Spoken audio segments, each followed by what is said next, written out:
headed out, y'all. Alright, y'all. So I have stopped over at this Starbucks over here to the right. I'm at this shopping plaza. It's very beautiful. They have a skating ring out here. Right on over here, you can ice skate. So I might take a little walk around so y'all can see what it looks like. It's really cute. I'm gonna go in here and see if maybe I can get myself a cheese Danish, y'all. Cheese Danish time, y'all. I've been addicted to these cheese Danishes for some reason. We turn it around, just want y'all to see what it's looking like. Today is December 21st. It's about 2 to 3 days before Christmas time, y'all. So we're just gonna go on in here. Alright, y'all, so I am just sitting here waiting for the cheese Danishes. I'll order 2 of them. What here looks like. I have to do something to it when I get back to the house later on.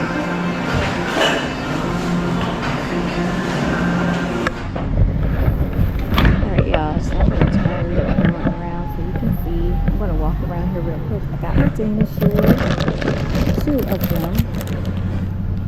Okay, and just so y'all can see what it's like, you all, we are at the Brown.Girls.Are.Beautiful Crossing Shopping Center out near Huntersville and Cornelius.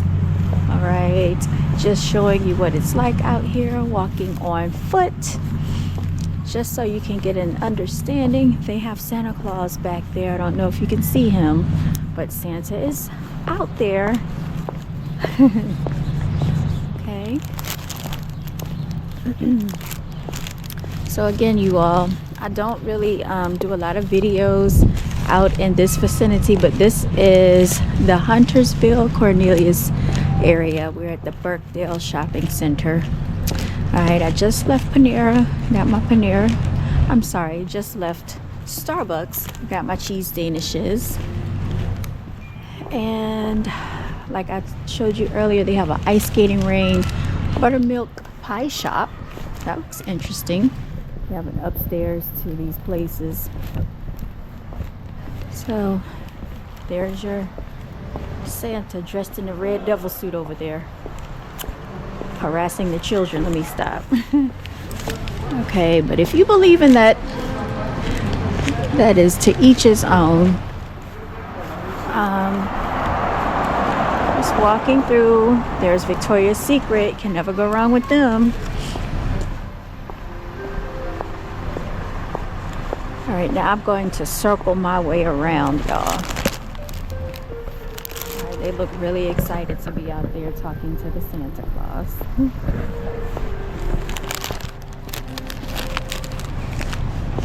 All right. Yeah, one day when I was out here, I got harassed because I was waiting for someone, and I got harassed by one of the officers out here.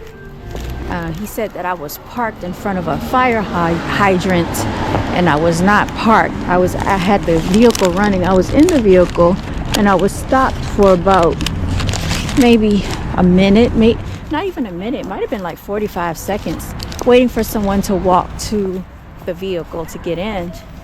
And as they were getting in, he was just like, oh, you can go ahead in front of me, you can move it.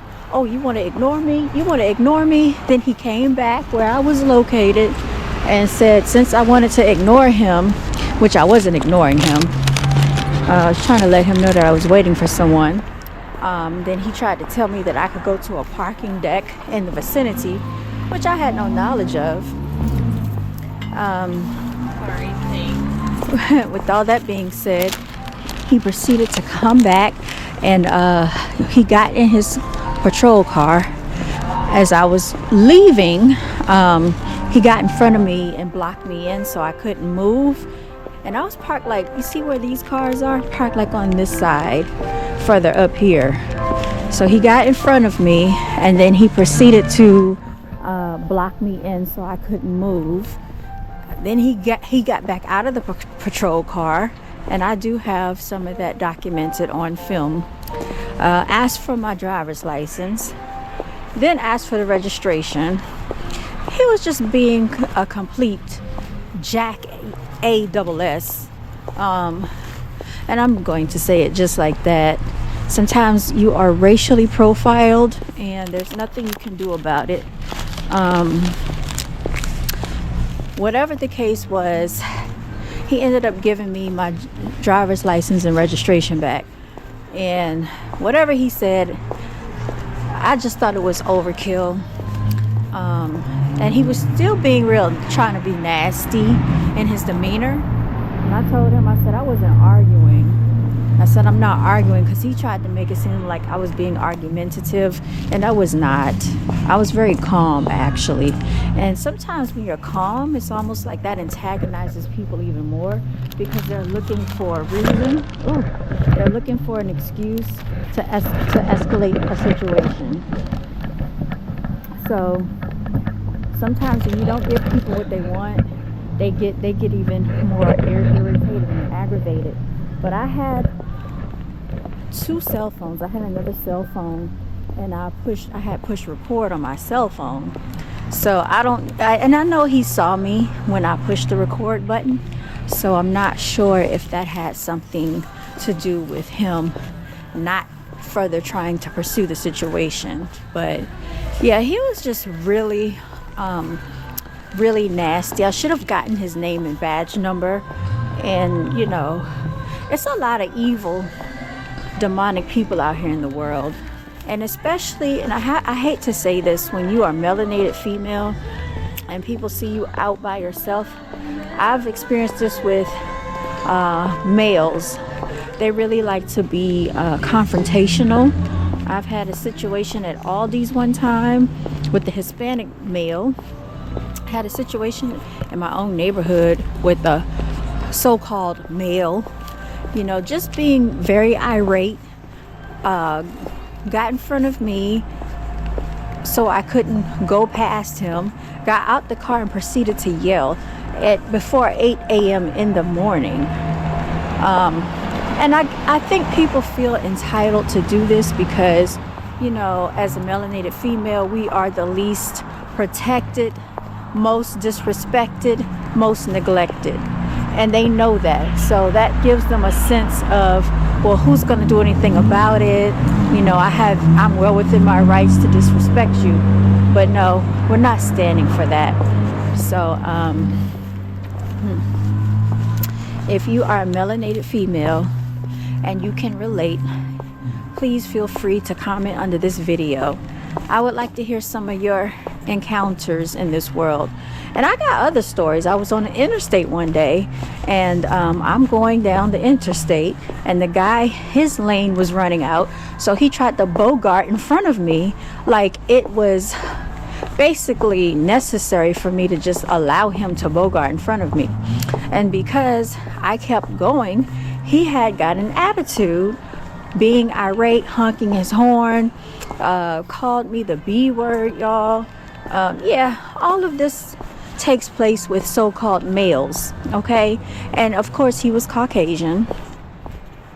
I've even had a situation with a melanated male one day in traffic, and I can't remember what it was, but it was something where I think he got in front of me, or he was doing something, changing lanes, I believe. Can't really recall. Whatever the case was, he started acting erratic as well. Trying to be real, I guess, intimidating. Like stop the car. I don't even know. He might have gotten out the car. I can't remember. But yeah, it was like too much. There's another situation not too long ago while I'm merging, and I had to get all the way into the right lane.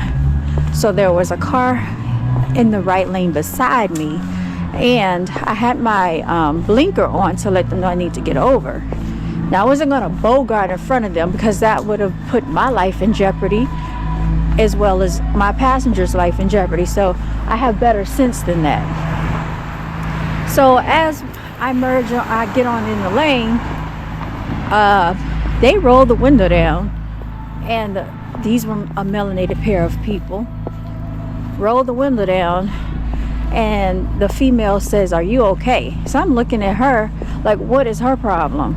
Talking about you're not supposed to merge out of that lane. Well, the way they have the street set up, you have no other choice but to merge from that lane. But you know, these are, and they were driving, basically, never mind, I'm not even going to talk about their car. Let me just be quiet on that. But basically, y'all, it's not just Caucasians out here. We have melanated people who don't know how to act, who act, you know, like they don't know how to get along with people. People are uncivilized, y'all. And I guess I'm not accustomed to this way of living. I grew up around the military base, around more civilized, structured people.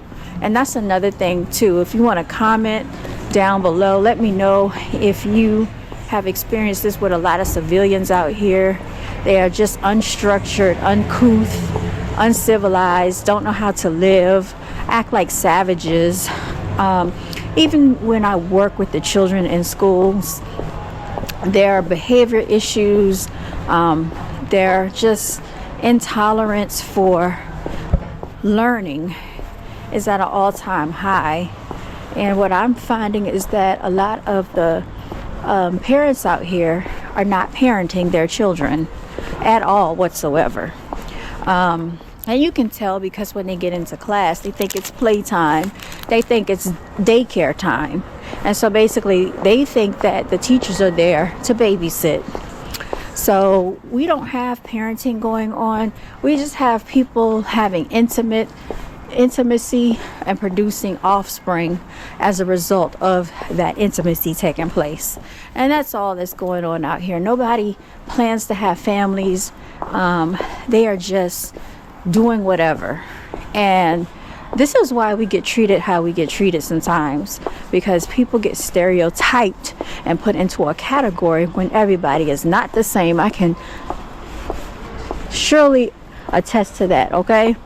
And you know, when people hear this video, there's going to be people that are going to criticize, want to say something, you know, and they're not going to agree, and that's fine too. I don't really care. They have Birkdale on ice. Okay, Birkdale on ice, y'all. People get offended when you tell the truth, so that means that hit dogs will holler. And you just gotta ignore people and move on. Y'all, I've been called a lot of things, but you know, it's not what they call you, it's what you know you are and what you respond to. Okay. So just wanted to share this, you know, little walk with y'all. I'm actually headed back, so I'm gonna go ahead and end the video here. It's just a little impromptu video, y'all. Hope you enjoy. I'll do some more walks with y'all later. All right, y'all.